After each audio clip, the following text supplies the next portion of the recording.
Good afternoon, everyone. I'm excited to welcome you to today's Alumni Career Webinar, Excelling in the Interview Process, Focus, Preparation, and Execution. My name is Lauren Forrest, and I'm the Associate Director for Career Programs here at the Alumni Association. Our office is committed to helping provide alumni with the resources they need to stay competitive in an ever-changing job market and support the alumni community with career resources, networking channels, and job search capabilities. It's my privilege to introduce to you our presenter today, UChicago alumna Michelle Antonio.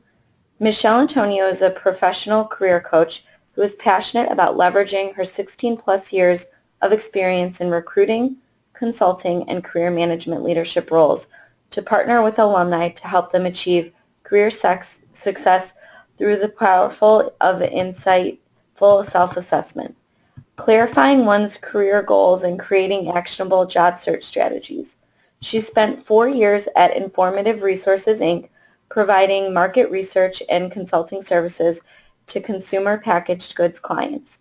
Michelle went to earn her MBA with honors in 1997 from the Booth School of Business at the University of Chicago and spent the next 5 years in the consulting industry, working as a strategy consultant at Bain & Company and serving as the recruiting director of Deloitte Consulting's Chicago office, where she facilitated hiring decisions on hundreds of MBA student applicants annually. After spending a year as a stay-at-home parent, Michelle returned to the workforce by joining the Wharton School's MBA career management team as the career advisor covering the consulting and public interest sectors. Within 3 years, she was promoted to the leadership role of director, overseeing the 20-plus member staff and full operations of the Wharton MBA Career Management Office at the University of Pennsylvania. During her 4-year tenure as director, she developed critical relationships and insights across the broad set of industry employers who hire MBAs, which allowed her to further hone her career coaching and job search skills expertise. Michelle launched Michelle Antonio Career Coaching in 2010 in order to focus her passion and energy on helping her clients achieve both their short and long-term career goals. Now let me please welcome Michelle. Thank you so much, Lauren. Hi, everyone. As Lauren said, my name is Michelle Antonio, and it's really my pleasure to be here today to share insights and advice on the topic of executing an effective job search and excelling as an interview candidate. As Lauren said, as a former recruiter who has interviewed and been part of the offer decision process for hundreds of candidates, and after 7 years of hearing firsthand feedback from hundreds of employers across a broad spectrum of industries about what it takes to stand out in the process, I have seen firsthand the most common pitfalls as well as what really distinguishes a candidate in the job search process. And it's those perspectives that I'm really excited to share with you today. So overall today, the goals for the session are simple. It's really to increase your ability and confidence to present yourself as a compelling candidate. We'll do this first by outlining what I see as the 3 key drivers of an effective job search, and then second, sharing the best practices for excelling in the interview process. The best practices come directly from sharing with you the employer perspectives I referred to earlier, and truly understanding what employers are looking for and what their mindset is when they're evaluating candidates, so that you can craft your storyline and your responses accordingly. We'll talk about that question that we always hear, walk me through your resume, or tell me about yourself, which I've found is often one of the greatest missed opportunities for candidates to really establish themselves as a compelling candidate. And then we'll also talk about strategies for dealing with some of those dreaded tough questions, like what's your greatest weakness, and then we'll close out with some of the key resources you have available to you as a U of C alum to help you prepare for interviews and to execute your job search more effectively. Okay, so what are the key drivers of a successful job search?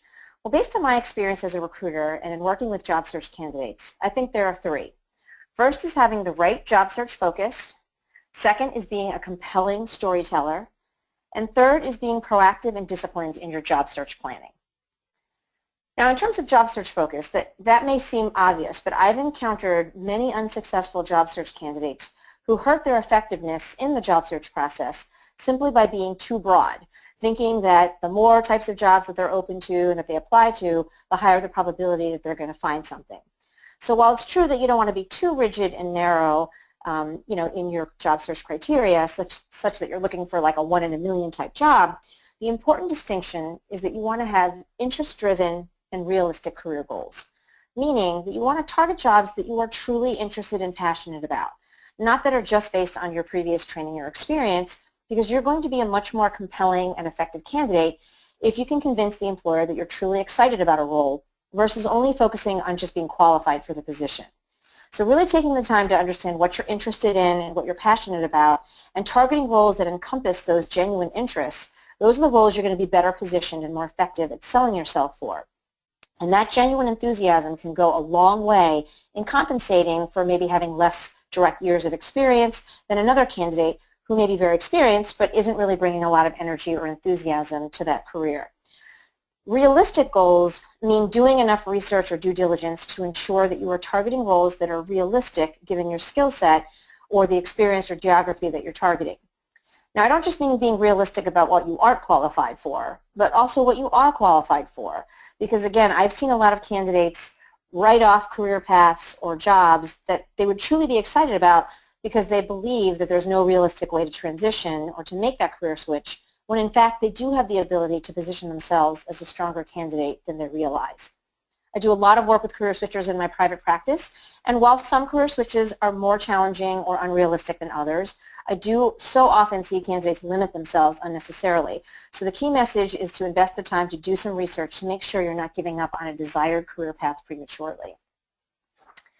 So building on what I said earlier, my experience is that candidates with interest-driven career goals are much more successful in the job search because they're genuinely enthusiastic and much more believable as a candidate when they're networking and interviewing, and ultimately they experience greater job satisfaction in the long run since they've chosen careers that are aligned with their true interests and values versus just choosing a path because it's the one that they think will be the easiest to get into. This means that whenever you're thinking of undertaking a new job search, it's a unique and critical opportunity to take a step back and review and potentially clarify your existing career goals or potentially define new ones. Now, while we don't have time in today's session to discuss the many ways in which you can undertake this self-assessment process, the key is that you reflect on what you've enjoyed or disliked about previous jobs and consider employing other self-assessment tools like Career Leader, which is one that I like in particular if you're interested in any sort of business function. It really is able to distill what are some of the key activities that you enjoy and then map them to different business functions. And we want to contrast those kinds of self-assessment tools as opposed to ones that are more personality assessments or leadership style assessments, which definitely have their own merit but are less valuable in determining what careers would actually be a better fit for you. So bottom line, take the time to research and network on what the right next career move is for you because it has huge long-term upside when you think about the decades most of us will spend in the workforce. The second driver of a successful job search is compelling storytelling, which means being able to craft a compelling and believable story around your candidacy. This means, being able to understand and explain what you have to offer as a candidate, or what I call your value proposition to your target employers.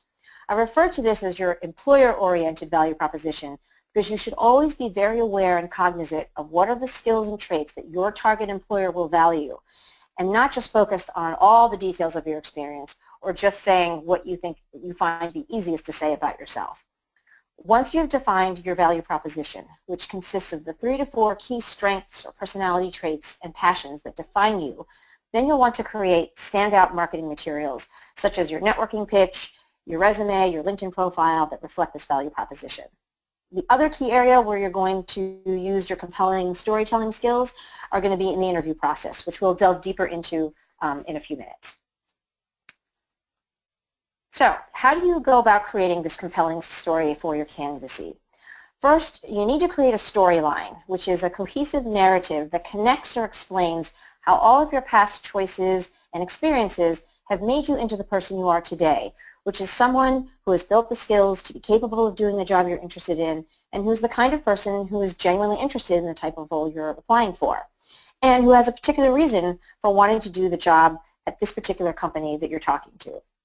So within that storyline, you need to be able to incorporate your value proposition, which is a summary of the key 3 to 4 strengths and skills, passions, and personal traits that you bring to the table, and the kind of positive impact an employer can expect you to make on their organization if they hire you.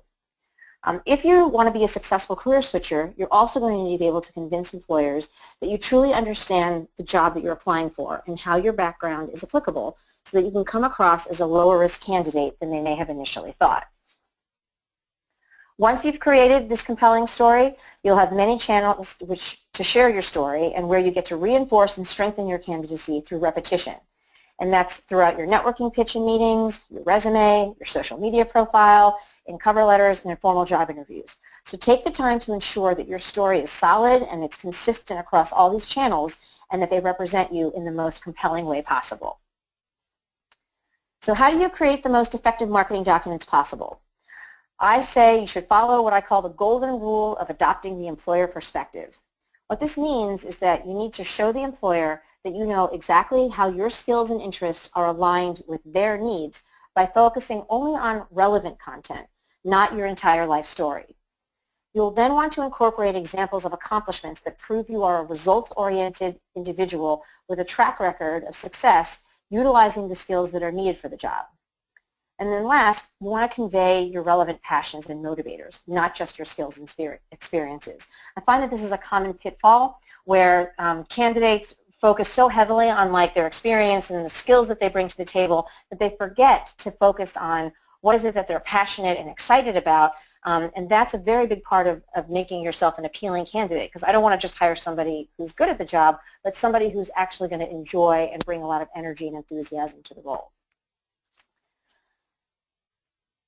Okay, so once my clients get their value proposition and their marketing materials nailed down, I frequently get questions around how much time should I be spending applying to open positions on job boards versus networking with people that I know, but I don't know for sure if they actually have any open, active job openings. So I think it's important to note that according to the U.S. Bureau of Labor Statistics, approximately 80% of jobs are found from networking, not from responding to ads or job board postings. So why is networking such a successful or effective channel for finding a job? First, it allows you to build internal advocates or champions who make you that preferred recommended applicant versus the unknown applicant who just applies on the internet. Second, networking gives you access to openings before they're even posted publicly or that you might never see otherwise, because current employees often have visibility into the potential openings well before they get posted. I'm sure that all of you have experienced that in your own workplace, that you know when someone's maybe going to be transferred or promoted or it's going to be moving for personal reasons, that there's going to be an opening before anyone in the general public knows. So the idea is for you to hopefully get access to that information before hundreds or thousands of other applicants realize that there's an opening in that department. Networking also helps you to avoid wasting time applying to positions that you learn from your networking context have already been filled. Anybody who's been through a job search and tried the, apply randomly to job postings on job boards, I'm sure has experienced this before, which is they're applying to a posting that frankly is already filled and HR just simply hasn't taken the posting down. So you don't want to waste a lot of time applying to those positions, and networking will allow you to figure out which ones truly are active and available or not. And lastly, from a networking standpoint, networking meetings give you access to inside information about the company and the position that ultimately will make you a more well-informed and better prepared candidate in the interview process, because you're going to learn things about the culture, about the hiring manager, about the position. Not to mention that investing in networking for a current job search often has long-term benefits in that you're building relationships and contacts that can be helpful to you in the future for any future job searches you may do.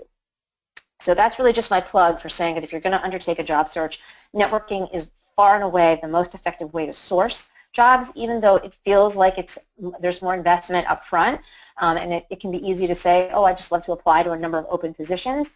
But from an efficiency standpoint, you're going to find higher quality and more actually available jobs through networking, and ones that are better suited to what you're interested in than if you just apply to things randomly on a job board. Okay, social media and recruiting. So I want to just talk briefly about social media and the job search, since social media has become such a significant tool over the last several years in the job search process. I'm going to give you a minute to read this cartoon, which I think captures pretty effectively the importance of social media for any job search candidate in today's job search market.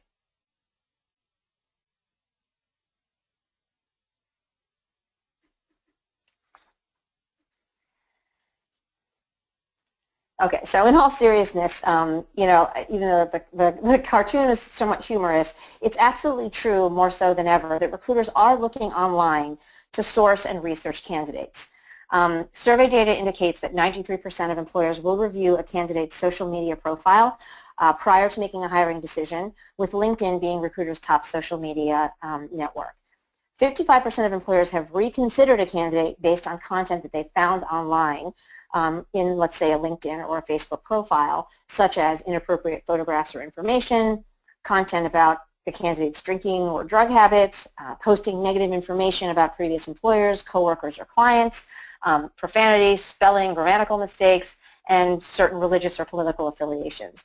So the takeaway here is that it's worth the investment to get your LinkedIn profile updated and reflecting those key elements of your value proposition and signaling to your target audience that you know what they value and that you can deliver that. Okay, now we'll assume that you've gotten all your marketing documents down in order and have been doing effective networking to generate formal job interviews. So I'd like to spend the next couple of slides talking about how you can excel and stand out in the interview process. So, what are employers really wanting to learn about you in an interview? In a nutshell, regardless of whether you're a recent graduate or an experienced candidate or a career switcher, employers are going to advance candidates through the process or extend offers to those candidates who are the most effective at answering the following 3 questions. And you can think of these questions as being part of a funnel or filtering process where the interviewer wants to assess first, can you do the job? This means in terms of both hard and technical skills as well as soft skills, interpersonal, teamwork. These are skills that are often assessed initially through the resume, but then they're looking for a clear articulation or concrete examples or proof of these skills in the interview. Assuming that you can convince the interviewer that you're capable to do the job, they next want to know, are you a fit for the job?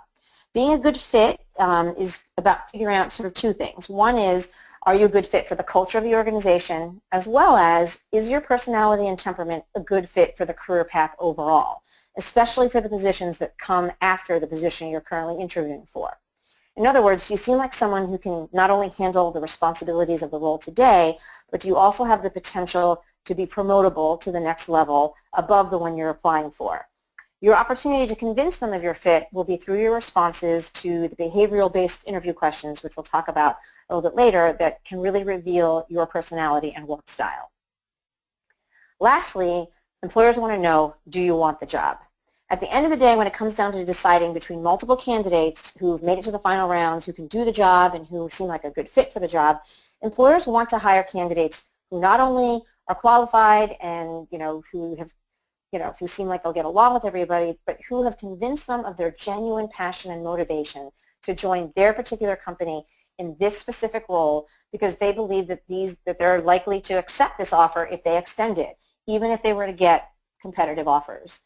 As I often tell my clients from my own firsthand experience as a recruiter, companies don't get any partial credit for extending an offer to someone who is highly qualified if they don't actually accept the offer. So while it may seem obvious to you that, of course, you want the job, otherwise you wouldn't have shown up for the interview, the truth is employers want to feel confident that you really want this job before they go through the effort of drawing up the offer and getting into a negotiation with you over it. If they have any doubts about your genuine interest in the role or your potential to stay in the role for at least a decent amount of time, they're going to waver and potentially give the offer to somebody else who might be slightly less qualified but who they have more confidence is actually interested in the job. So when I work with clients who come to me saying that they've often made it to final rounds of interviews but they never seem to be able to close the deal and get the offer, I often find it's because they're not effectively answering this question about, do I want the job for the employer and convincing them that they really truly want the job.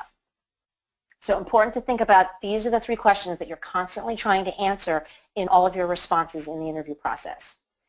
Now, depending on what type of candidate you are, if you're an experienced candidate or you're someone who's a career switcher or a non-ramper, the kinds of content you need to include in your responses to address these 3 key questions are going to be a little different.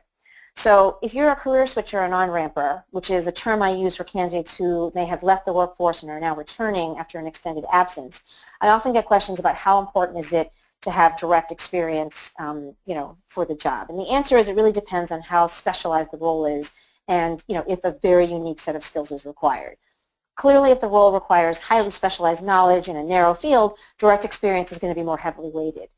Ultimately, though, for most career switchers, your goal is to focus on what you've done that is transferable and showing how what you've done is relevant or similar, even if it may have been in a different industry or it may have been in a slightly different context, showing how what you've done is connected to what you will need to do in this new role. Articulating that you know what skills and traits are needed to be successful in the role, and being able to connect those dots and how your past experience is similar to the new one is critical to persuading them that you can do the job, even if you haven't done it exactly the way it's outlined before.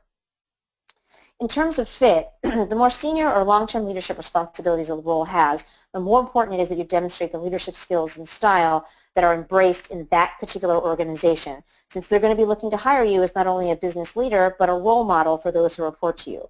That's why it's critical as a career switcher that you have invested in research and networking so that you can articulate that you do know and understand what it's going to take to succeed in that particular industry and organization.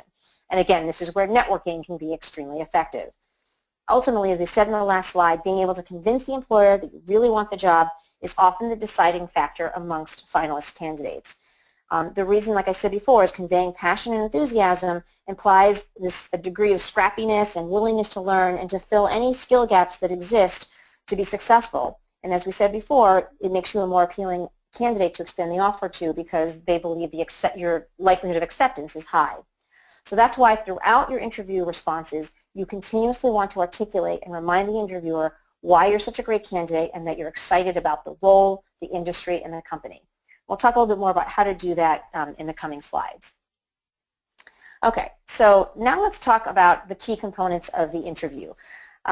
And in a successful interview, you're ideally going to excel in each of these components, and these components are going to come together to form a holistic picture of you as a compelling candidate. That's why I've used sort of this puzzle metaphor. Over the next several slides, we'll break down each of these components and talk about what the interviewer is assessing in each of them and what you should be focused on communicating. Okay, the first component of any interview is the opening, where you are potentially greeting the receptionist or the recruiter or the interviewer and then introducing yourself before you actually sit down and begin the formal line of questioning. Remember that the evaluation process starts before the official interview begins, especially around fit and personality. So you want to be the consummate professional in terms of dress, in terms of being on time, in terms of how you treat any employees or even other interview candidates that may be sitting in the office, lobby area with you that day. The important thing to remember here is that you only get one chance to make a first impression.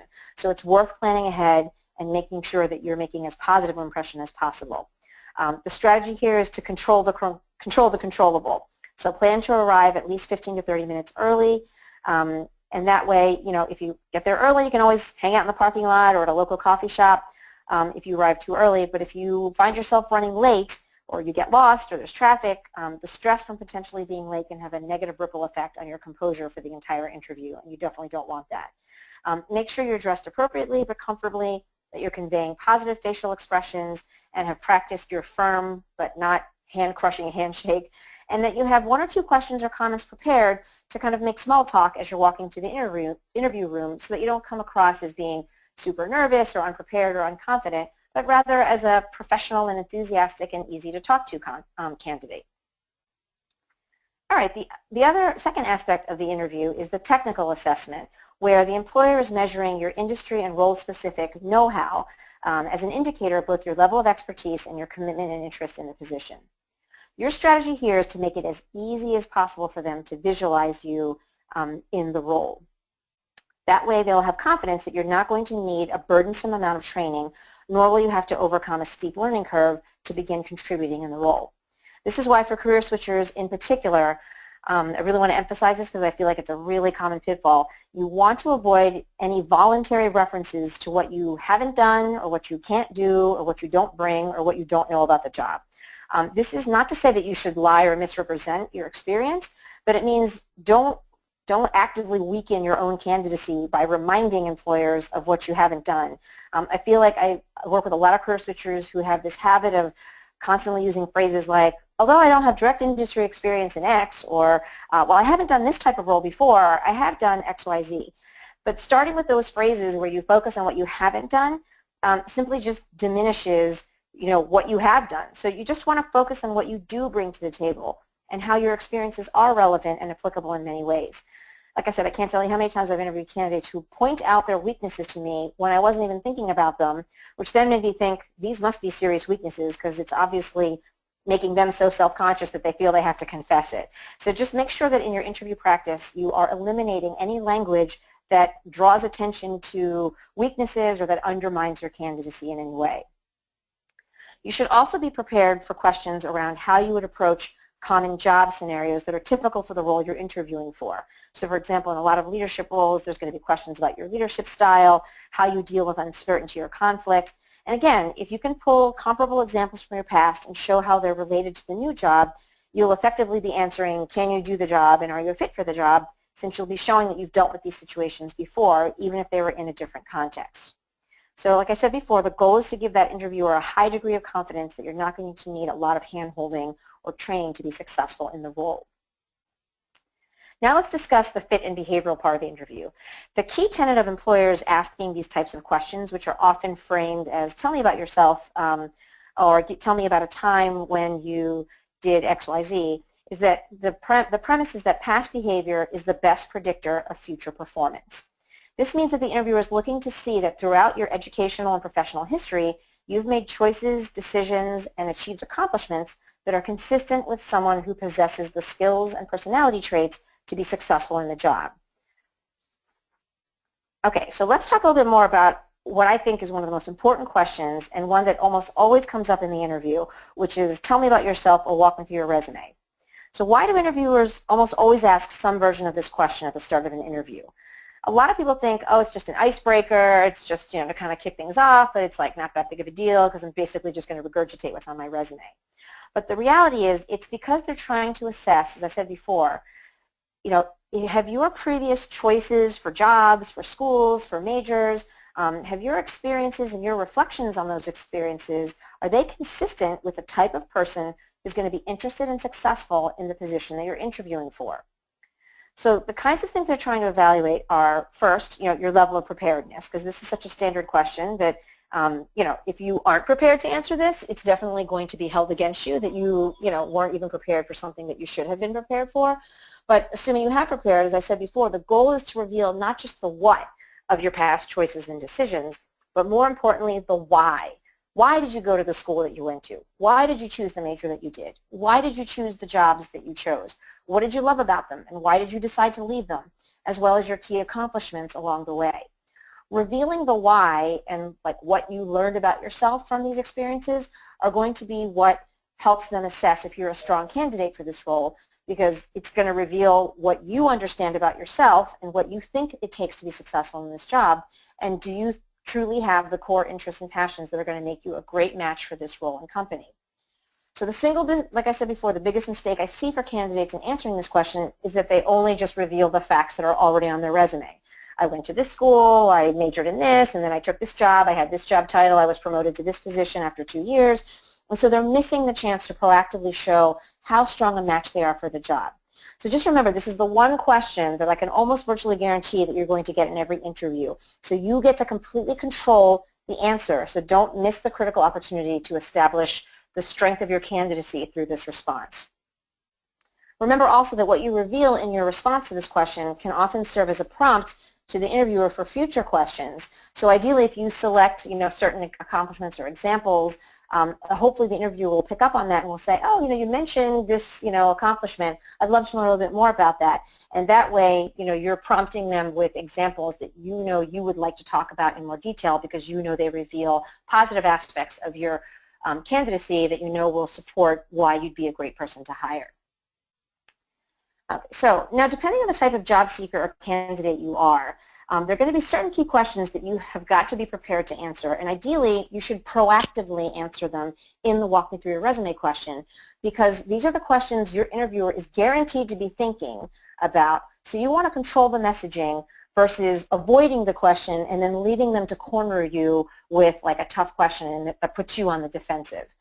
Okay, so for example, if you're an involuntary job seeker or someone who didn't necessarily choose to be in job transition, you want to make sure that you present the context of your job search in as positive a manner as possible, focusing on things like your excitement at having the opportunity to work for a different company like their company, or that you're excited about taking your career in a new direction that focuses on the skills that you're most passionate about. You want to make sure that you don't come across as a defensive candidate who is negatively criticizing your previous job or the job environment that you came from, or that you are, criticizing like they shouldn't have laid people off or that they handled it badly. You don't want to get into any of that. You want to make sure that you're bringing the most positive aspect to why it is that you're looking for a new position, and this is where practicing your response is critical.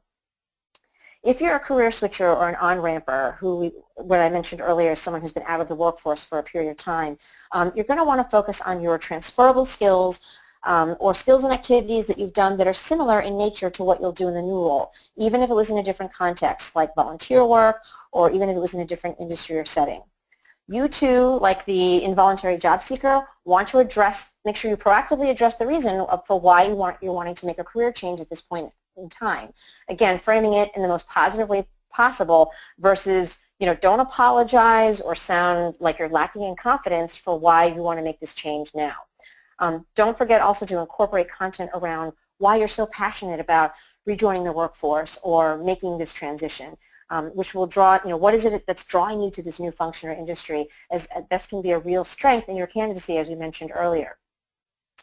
As a career progressor or someone who just wants to stay in the same field or wants the same type of role but maybe just in a different company, or even within the same company, like if you're interviewing for an internal promotion or internal opportunity, again, you want to address your motivation for wanting to change roles or change companies, or why this role within your current company is so appealing to you, again, without sounding critical or judgmental about your current situation. Lastly, if you're a recent graduate and you're still seeking employment post-graduation, focus on not only your track record of success and your transferable skills, but also your passion for the industry and the role you're targeting and how you see this role as a really strong fit. The goal is to come across as someone who is focused and selective about what you're looking for versus coming across as desperate. You want to reassure the employer through your confidence and through your well-articulated responses that the reason you're still job seeking is not because of a deficiency in your capabilities, but more a reflection of your being strategic and selective about finding the right opportunity to begin what you know is an important next step in your career. And that's why you're being so thoughtful about it. Okay, so how do you construct a really good, effective response to these behavioral questions that often start off with, tell me about a time when you did X and Y? So you want to remember that the core premise of these behavioral questions is that past behavior is the best predictor of future behavior. So these questions are typically about situations that they expect you are going to face if you're hired into the role.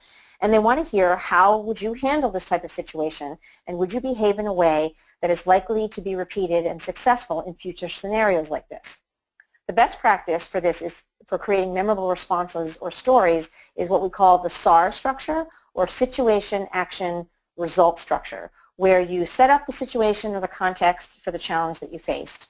Then you describe the actions you took or the personal attributes you relied on to address that situation, and then the results or the positive impact you achieved through your actions. The last secret ingredient is to make sure you close your story with how this overall experience or example has taught you something or exemplifies something about you that makes you very effective or potentially more successful in the new role. Again, being explicit and connecting your response to why this experience or this example makes you a strong candidate is essential in making you a standout and memorable candidate. This is the piece that most candidates forget to do or don't do at all, and you're missing the chance to continuously reinforce, like, every experience that I've had, I've learned something from it, and it's relatable to how it's going to make me successful to this job.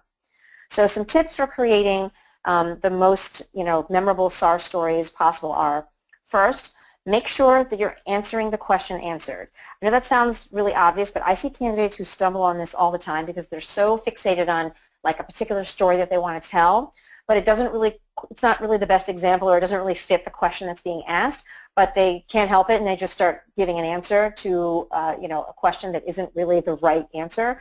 So for example, the question could be, tell me about a time that you learned a difficult lesson, and instead you tell me about a challenging problem that you solved, but you don't actually tell me what the difficult lesson was that you learned. So make sure that you are listening carefully to what the question is and that you're giving like an appropriate example. Second, I encourage candidates to try to headline your response to frame your story so that it's easier for the listener to follow your story. Typically, we have a tendency, like in our everyday conversations with people, to tell our stories very linearly and just dive into the details. So we might say, oh yeah, well, there was this time when I had to work on a project and there were like 5 people involved and my boss was really concerned about X, Y, and Z. And essentially we're bombarding the interviewer with all these details about a story that they're completely unfamiliar with. And that makes it then very difficult for them to process all these details because they don't understand what's the overall like context of all these details.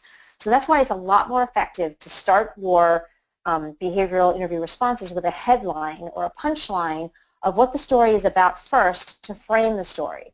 So this means that instead of just diving into the details, we give a short summary or the punchline of the story first. So for example, if the question was, tell me about a time you had to deal with like a difficult situation, then a headline might sound something like, I'd like to tell you about a time when I had to lead an important time-sensitive project at work, but my boss completely disagreed with my approach. So I had to take the time to understand his sensitivities and then persuade him to see how my approach would eventually be more effective at mitigating his concerns. And ultimately, this approach allowed me to successfully complete the project using, my original approach. And then you can launch into the background or the context of the project and the details, and it's going to make it a lot easier now for the listener to follow along. So again, try to always headline your stories first so that your interviewer can follow along and they know what to be listening for. Second, I want you to focus not only on the actions that you took to address the situation, but on the why. Okay, why did you take these particular actions? Because just as important as what you did is why you did it this way. Try to reveal like your thought process, your motivations, your character traits that made you do what you did, because it's going to make me much more convinced that your success is repeatable if I believe that it's the result of a logical thought process that you always take, or a mindset that you always have. So for example, don't just say, I scheduled a meeting with my boss to understand his concerns, but a more impressive explanation would be, whenever someone has a strong disagreement with the proposal I have, I always try to first understand why they're so against it without getting defensive, because I know that if I can better understand their concerns, I'll have a better sense of how to explain my approach in a way that will address their concerns. So the second approach, even though longer, is actually more fruitful because it's allowing the interviewer to understand why you do what you do and to believe more confidently that your success can be repeated. Then, just as we mentioned earlier, you want to explicitly connect how your response or your story or example shows that you are a strong candidate for the role. So let's say you're interviewing for a product manager role and they say, tell me about a time you had to lead a team to overcome a difficult challenge. At the end of your story, you could wrap up by saying, I think this experience really taught me a valuable lesson on the importance of creating buy-in across the entire team. And I know that in this particular role, that's going to be critical to be able to work in cross-functional teams and to be able to convince people that the approach you're doing, that I'm suggesting is the best one to take if I want to get everybody on board. So it's going to really reinforce for the interviewer that you understand what it takes to be successful in the job, and you understand how your past experiences are going to help you do that. Lastly, whenever possible, try to choose examples which simultaneously answer the question that's being asked and that also reinforce one of the key points in your value proposition in terms of reflecting one of those key skills or qualities that you think is going to help you be more successful in the role. Okay, shining through the tough questions. So there are other types of behavioral fit questions that I know all of you have gotten in the past, which most candidates dread, which are what we call the tough questions, like tell me about your greatest weakness, or tell me about a failure and how did you deal with it. So the strategy for answering these questions is really to first determine what is the question really behind the question. What are they really trying to learn about you? In some cases, it's to see how you react in a stressful situation. But in most cases, they just want to hear that your answer reveals that you're a reflective person that is humble enough to know that you're not perfect and that you are open to improving yourself and that you're taking proactive steps to do just that. So that's why whenever you're asked a question that forces you to reveal a mistake or weakness, you don't want to just try to run away from it or dodge it. You want to make sure that you're providing content around how you acknowledge the weakness or the mistake and that you've taken steps to try to improve yourself or prevent the issue from happening again. So be authentic and confident and truthful in your response, which is why practicing is important, because if you ramble or you're stumbling on your words, it makes you sound like you're guilty or that you're not confident about your response. Try to focus on what positive skills you did bring to the situation and what important lessons you've learned, but again, do this without harshly criticizing or speaking negatively about other people in the situation. Also, if you can use the tough question to bridge your answer to why you're passionate and interested in the job, even better. So, for example, if the question is about dealing with a tough team member, you might be able to take that story and transition it to, you know, this is why I really appreciate the collaborative culture that I've heard about at your company, and it's why one of the reasons why it's so appealing to me. And last but not least, just remain composed. You know, if you're not quite sure how to answer the question, you know, at first, take a moment to like structure your thoughts, and it's better to have like an awkward silent pause and give a thoughtful answer than to quickly just deliver some reactionary answer that may be damaging to your candidacy in some way.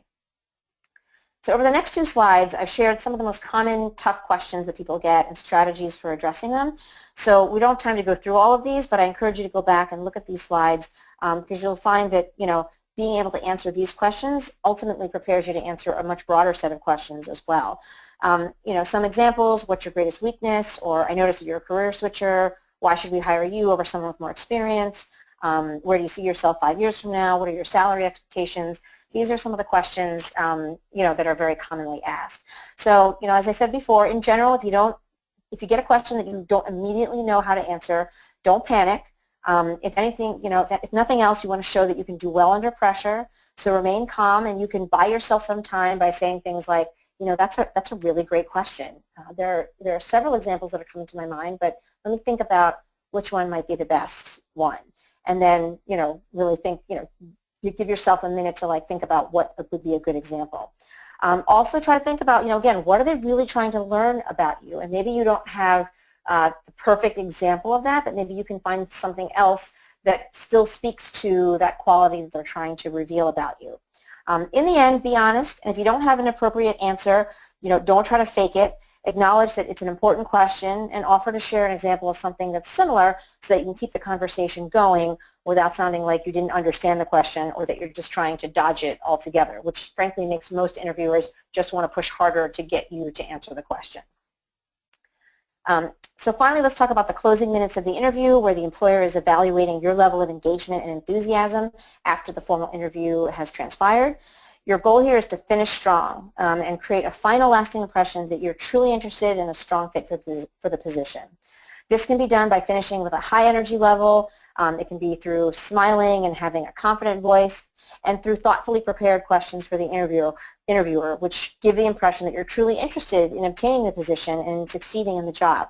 And again, kind of closing with that explicit reiteration of like why you think you're a strong candidate and why you're genuinely excited about the position.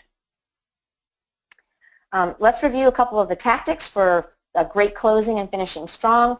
As I said, make sure you reiterate those 3 to 4 key sales messages. Again, repetition and directness help the interviewer to remember why you're such a standout candidate. Remind them again why it is that you're so interested in this particular opportunity and working at their company. And then always have multiple questions prepared. My clients often ask me what are the best types of questions that they should ask of an interviewer, and here are some guidelines. First, you know, make sure that you craft questions that show your genuine interest in the role and suggest that you're already thinking about being in the role and how to succeed in it, such as, you know, if you could go back in time and give yourself a piece of advice when you first started in the role, what would it be? Or, you know, as you look back at people who've been in this role, you know, what do you think really differentiates the star performers from just the good performers in this role? Those kind of questions show that you're really excited about coming in and being a superstar, and so those can be great fodder for questions. Good questions can also highlight your investment in research and your knowledge of the industry or the company. So maybe your question is asking them to confirm like a more nuanced aspect of the research you've done. So, oh, I saw in a recent Wall Street Journal article that you guys are doing X. I was curious, you know, how has that impacted your other business, which I imagine, you know, might be taking a hit because of that. Lastly, make sure that you're asking questions that are appropriate for the person's level and experience. In other words, don't ask the HR representative about the strategic direction of the business, or ask a junior level employee, you know, what's the next step in the hiring process, since they aren't likely to be aware of that. At the end of the interview process is the appropriate time to, ask what when you should expect to hear a response or what the next steps in the process are, to make sure that who you're asking is the appropriate person, like the HR rep or the hiring manager. Lastly, you're going to want to gather the interviewer's contact information so you can send a timely and customized thank you email or handwritten note. People often ask me if they should send a handwritten note, and my response is that the most common practice is to send an electronic email thank you. However, if the interviewer was somebody that you really felt a particularly strong connection with, or that you feel like there's somebody that you'd want to stay in touch with, like even if the interview process doesn't continue, then you can consider sending a handwritten thank you note to really convey that greater sense of personal connection. Otherwise, it's certainly not expected, but it does make a statement about your connection to the interviewer if you send a handwritten note. Finally, let's take a moment to talk about how you continue to create the positive, lasting impression even after your interview, because your actions after the interview are still subject to evaluation and can reflect on you positively or negatively as a candidate. As we said before, make sure that you do send a customized thank you note to each of your interviewers, ideally within 24 hours of the interview. If you interview with a group, please do not send a group thank you, as tempting as that may be. And as I said before, ideally you do it within 24 hours. Even if things don't work out with this opportunity, you will want to have set a positive impression to receive constructive feedback and to lay the groundwork for maybe a future potential networking relationship, or maybe there'll be another opening in this company, and so you want to leave things on a positive note. Also, make sure you keep any internal champions or advocates informed about your interview process status, the positive impressions you had of the experience, because they may be in a position to relay back to the hiring manager, oh, John was, he said he was really excited and he's really, hopeful that he'll be able to continue on in the process. Next, for better or worse, while the experience is still fresh in your mind, take the time to evaluate your performance for future reference and for future interviews.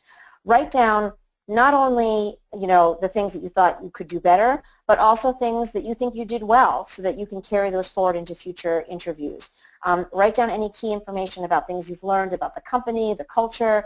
Maybe in the interview, if you said to an interviewer, oh, I read an article about, XYZ. If you're interested in it, I can send it to you. And if they said yes, make sure you do follow up on that. So again, make sure that you write down key facts, especially if you're doing a lot of interviews. Sometimes we can forget, when did they say that they were going to get back to me? So writing it down while it's fresh in your mind is a best practice. Lastly, if you don't hear back from the company within the articulated time frame, you should absolutely feel comfortable to follow up, because that's what an enthusiastic and an interested candidate would do. You don't want to come across as like being irritated or impatient, like you're frustrated with them, but it's more about coming across as an enthusiastic candidate who really wants the job, and so you do want to know what your status is. So remember that following up in a reasonable time frame is absolutely acceptable, and that if you don't follow up, that could actually be easily interpreted as you don't care about the position anymore, or that you've already found another job, and that's why you're not following up. And so you don't want that to be the potential interpretation. Okay, so just some closing slides just in terms of action plan. Here's a quick checklist of the key steps you want to focus on when preparing for interviews. Again, focus on what are the employers, what's their perspective on what's the most valued skills, personal traits, and passions that they're looking for. And you can learn that through research, networking, and by reading the job description. Craft your value proposition. What are those 3 to 4 most relevant and impressive skills and traits and passions that you can offer? Third, integrate your value proposition into your walk me through your resume response and explain why that value proposition is true. Then prepare 2 to 3 success stories for each skill or trait or passion in your value proposition, and determine how can each of those stories be used for other questions, such as tough questions or tell me about a time questions, and prioritize your stories so that which is, if they ask me a question about working with a difficult person, what's the best one that I can give and what's the second best one that I can give? All right, and then you're going to want to, after you've prepared those stories, select 1 or 2 stories that, address desired skills or qualities that haven't been covered in your value proposition, or maybe like red flag areas in your candidacy. So let's say you're applying for a job that's highly quantitative and you don't have a lot of quantitative experience, right? You're probably not going to be saying I have strong quantitative skills as part of your value proposition, but that's going to be a concern they have or a red flag they have. Make sure you have at least 1 or 2 examples of times when you've had to work with quantitative data or information. And then lastly, outline your responses and practice, practice, practice, but don't fully script every word because then you're going to sound robotic and unnatural, and it's much better to sound authentic and imperfect than to sound perfect and robotic, okay? So in closing, you know, preparation is so critical. You'd be amazed at people who don't perform well because they simply didn't invest the time in preparation. Know yourself and try to research as much as you can ahead of time. Create a compelling agenda that explicitly connects you to the job and to the company. You don't want the reason that you don't get the job is because the employer has doubts about, yeah, I'm not really sure if this person really wants the job, or I'm not exactly sure what they would bring to the table. You don't want that to be the reason. And while preparation is essential, as I said before, you don't want to sound over-rehearsed. Next, as we said before, control the controllable. Details matter. And then, you know, I think this is a big one. Don't think of the interview as just a reactionary experience, right? Don't think of it as, well, I'm just going to go there and keep my fingers crossed that they ask me questions that I know the responses to. You think about what do you want to message to them and make sure that you are pushing the content that pushes your message about why you're a great candidate throughout the interview. And then lastly, adopt a long-term perspective. While you may not always get the outcome that you want from an interview experience, remember that you always want to be professional because it's a small world and you never know when, you know, someone's going to move to a different company and they could be a future interviewer or a future client of yours. So this means accepting good news with humility and accepting rejection with maturity and recognizing the value of every interview, both good or bad. In the next couple of slides are just some interview resources that you have available to you as a University of Chicago alum. In particular, I'll just note on this last bullet here that it's very exciting. The University of Chicago has just launched or is about to launch a new University of Chicago career coaching referral listing program. The link here will take you to it. It should be launching in the early August, and these are just going to have biographies of different University of Chicago alum who are career coaches like myself, with some background about what their strengths and what their areas of expertise are so that you can potentially seek one of them out if you feel like you're really struggling in your preparation for interviews or any other aspect of your career. So just to wrap up, the last piece of being a successful job search candidate is this proactive job search planning. And that means having realistic expectations about how long it's going to take to find a job, when you're going to find the time to do your job search, as well as creating a really defined action plan that keeps you focused on the right tasks, and then defining what I call SMARTER goals. SMARTER is just an acronym that I didn't come up with, but somebody else did, but it's very relevant. It means creating goals that are specific, that are measurable, that are relevant, that are achievable, realistic, time-bound, and that you regularly evaluate your progress against those goals and revise them as necessary. So if we put it all together, three most important drivers, again, of a successful job search candidate are having the appropriate job search focus, being a compelling storyteller of your own candidacy, and being proactive in your job search planning. I hope you found this session helpful. I know we went through a lot of content in a short amount of time, but with the time that we have remaining, Lauren, I'd love to take any questions that you may have received throughout the webinar. Yeah, thanks, Michelle. We've got a couple questions. One is asking more along the lines of the strategy questions that you had listed out, if they could be either gone over again or if we're able to send the deck out with the recording so people can access that. So that was one of them. And I think you answered that question at the beginning, which is that this is going to be posted and a link to the presentation will be emailed to all participants, correct? Definitely, and we can talk about, you know, if we'd like to send the deck out and give people that ability to look kind of more on a fine night in that on that slide. So that's something that a lot of people were really excited about. So that's good to know. And then another question was, can the applicant ask behavioral questions to get at management style? Okay, so can they ask so if I understand correctly, can the candidate ask questions to the interviewer to try to assess style or culture of the company? Yeah, absolutely. I think that's an important part of the process, is you figuring out if you're a good match or not.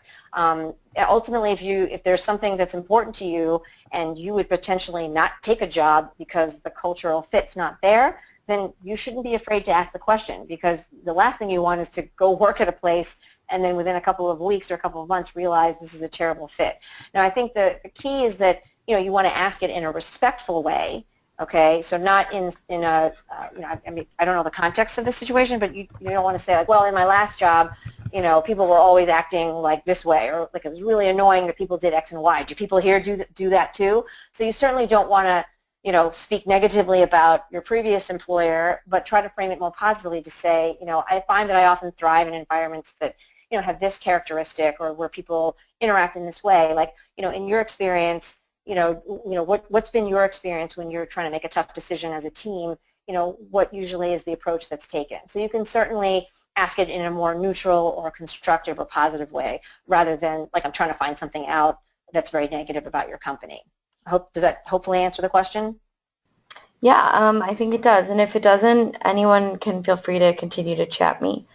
So thank you. Another one we got was, we all customize our resumes to the specific job. How do we do that when we have a static LinkedIn profile? Not trying to be dishonest, but do recruiters ding for having slightly different paper resume versus LinkedIn profile? That's a great question, and I think that is one of the challenges, because we can have customized versions of our resumes, but we can't have customized versions of our LinkedIn profiles. So what I would say is that you can get dinged, or will get dinged, if the versions are extremely different, right? So if there's contradictory information, like you've said in your resume, in your objective statement that your passion is to work for like nonprofit, mission-oriented organizations, or whatever, and then in your LinkedIn profile you make no mention of that mission is important to you, and you say that instead you want to work for fast-growing technology companies, right? So when there's clearly something contradictory, I think that is an issue. But in general, LinkedIn profile, I think, focus more on like the broader themes. So broader things around, if you were to think about what are the 3 to 4 skills or strengths that you most want to use going forward. Is it your negotiation skills? Is it your team leadership skills? Is it quantitative skills? Try to get to more of the more core skill sets that you'd like to use, or what some of the passions are that you have, and put those out there, and sort of like what kind of impact you'd like to make. I'd like to be able to grow grow businesses, or like to be able to develop strong relationships with clients or partners, like partnership organizations. I mean, that can cover private sector and public sector, right? So that doesn't speak to a specific industry per se. I mean, you can say like, I have experience in these industries, but I'm passionate about any industry that relies on innovation for success, right? And so that could speak to a broader set of industries. So you don't want to be too general in the LinkedIn profile. Like, you don't want to say like, I'll work anywhere, doing anything, any place. But I think if you can call out at least a few things that are universal across the, like let's say there's 3 different types of jobs you're interested in, what are some of the commonalities between those, and focus on those in the LinkedIn profile, then you won't get into trouble with sounding like you're completely like Jekyll Hyde between your resume and your LinkedIn profile. Great. Another one that we got was interesting. This one is indicating what's the true difference between, or the purpose of, a phone screen? Okay, so that depends. I guess I'd have to hear more context about like how that's being done. I mean, like who's doing it and like when it's being done. But usually phone screens are like the first round, and a lot of times they're being done by like an executive search firm, or like an external party who's doing the search for the company. And really what that is they're just trying, like, they don't want to invest in like flying somebody to the company site, or they don't want to waste like employees' time interviewing this person if they're like not even going to make the cut, right? So it's usually a very, I don't want to say low level, but it's a very kind of basic level screen to sort of determine, is this person even worth introducing anyone in the company, or anyone more senior, or anyone more important in the company. So typically those questions, those phone screens are going to be more about like, tell me, like, walk me through your resume, right? So tell me about like your skill set and your experience, because I want to confirm that like what we see on paper actually jives with what you've really done, like you haven't sort of misrepresented that. Second, a lot of times there will be a question around salary expectations, because quite frankly, if you look like you're someone who's pretty senior and this position maybe doesn't pay what they perceive to be what they think you might be making. And if they ask you your salary expectation and you're like, well, I currently make $500,000 and they know they can't pay you more than 150, then this, they don't want to like continue to pursue you as a candidate anymore. So it's really to just kind of screen out any obvious things, like you obviously are not going to be a fit from a senior level, seniority level or salary level, or you just don't even have, like, we need people who have this particular technical skill or knowledge of this software or whatever, and you don't have that, like, then we can just be done, right? So it's sort of a low cost, quick way to screen if you're even worth passing on to somebody in the company. That's usually what the phone screen purpose is for. Awesome, thank you. Another one, how do you explain a short stint, especially if it was a bad fit? How do you communicate a bad situation without sounding negative? So that's a great question. I think that's a big part of what I work on with my clients is, so I think the key is, again, try to think about what are the positive aspects that you can pull from this experience. And oftentimes, it's like the rationale for why you chose it in the first place. So I think, be able to say, I was excited about this opportunity, or I, took this opportunity because I really saw it as an opportunity to do what? To strengthen this skill set, or I really saw it as an exciting opportunity to work with these types of products, or these types of people, or whatever it is. Like, you want to reveal an aspect of your personality or character that is consistent with someone who would be interested in the job you're now applying for. Okay, so focus on your motivation to take the role if it is consistent or can be framed positively and consistently with what you are looking at now. To say that that's why I was so interested in it, why I took it. And if in fact that didn't pan out, it's okay to say I took it because I saw this as a great opportunity to get better training or to get more experience in X. And unfortunately, things happened within the organization, or there was a leadership change or whatever it is that unfortunately made that not as possible. So, when I say don't talk about negative things, I don't mean that. The reality is sometimes negative things happen. Sometimes layoffs happen. Sometimes there's leadership changes. Sometimes there's restructuring. It doesn't mean you have to lie and say that those things don't happen, but say them in a way that is neutral and that is also understanding, right? So don't pass judgment. Don't say like, oh, the company was like being run by a bunch of clowns, and so they had to restructure because they didn't know what they were doing. Like, that's negative. But to say, unfortunately, like, 2 months after I joined, there was a leadership change, and, the new leadership just didn't value recent employees that had been hired as much as they did sort of people who had been hired, longer term, or whatever. They wanted to replace with, understandably, they wanted to replace with staff that they had been working with. And so to show compassion or to show understanding for, this is what happened. You don't harbor any resentment or like any bitterness about it, is a way in which to explain the facts factually and then move on, right? The key is that once you get past the sort of here's the negative, like, the fit wasn't as good as I had hoped or as I'd been, led to believe, then to be able to say, and that's why I'm so excited about interviewing for this position, because, now for sure I have, networked and spoken to a lot of people at your company to really make sure that this is something that is present, and I've been really pleased to hear consistently how everybody vouches for, how the culture is like X, and that's one of the reasons I'm so excited to be interviewing today. So, always whenever there's something negative that has to be spoken about, end it on a positive note that ties back to why you're interested in this particular role or this particular company. Okay. Another one, as an applicant, I know I'm not supposed to control the interview, but what do you recommend if the interviewer is disorganized, disheveled, late, or asks illegal questions?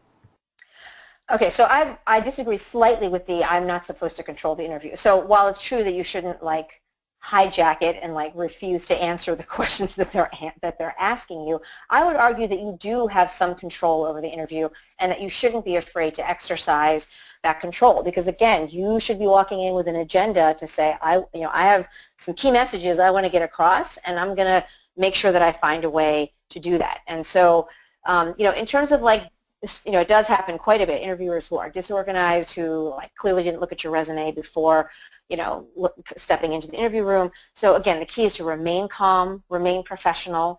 Don't, even as tempting as it might be, do not point out like, well, if you looked at my resume, you would know that I blah, blah, blah, right? Like, I mean, don't, even though you may be frustrated, just take the time to like, answer their questions. And if you feel like, they didn't ask the questions that I wish they would have asked me, or I feel like I haven't gotten a chance to like showcase X about myself, there's nothing wrong with like saying, like here's, they asked some question that you think wasn't really that great of a question, and to say, to be able to then afterwards say, and another example or something else that, I really think would be important for this job is the ability to do X. And if you don't mind, I'd love to share an example of a time that I did that because I do think that that would be very relevant for this job. What do you think?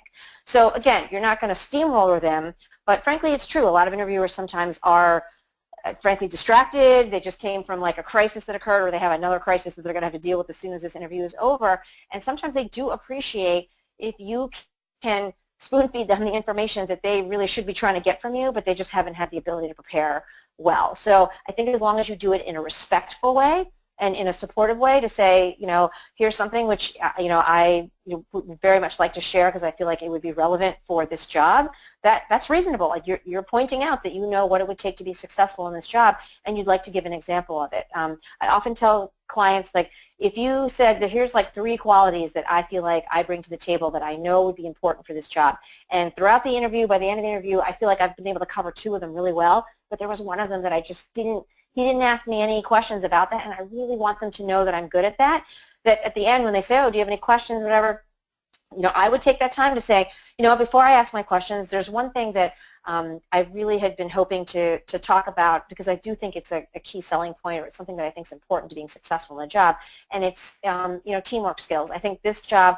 really is going to involve or require strong teamwork skills, and it is something that I wanted to make sure I told you that I do have a lot of experience in. For example, blah, blah, blah, blah, blah, and give one example. So I don't know if this person's thinking that that's called hijacking or like taking over the interview, but you have an agenda, and you need to make sure that if there are certain points you want to make, that you make them by the end of the interview. I don't mean cut people off or interrupt them or like scream at them, but in a respectful, professional way, make sure you get your message across in that interview. Awesome. Okay.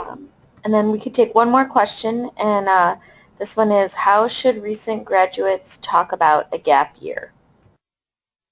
Okay, so I think that I'd have to hear what the gap year, what it was about. I mean, again, there's so many reasons why people take a gap year. Sometimes it's for personal reasons, sometimes it's for medical reasons, sometimes it's because they had academic struggles. But I think at the end of the day, as we said before, like with those tough questions, right, if it's obvious on the resume that there was a gap year, you would be foolish to try and pretend like it doesn't exist, because they're going to see it and they're going to be like, what happened, right? So I would proactively weave the explanation into the walk me through your resume or tell me about your experience at whatever, University of Chicago or whatever it is.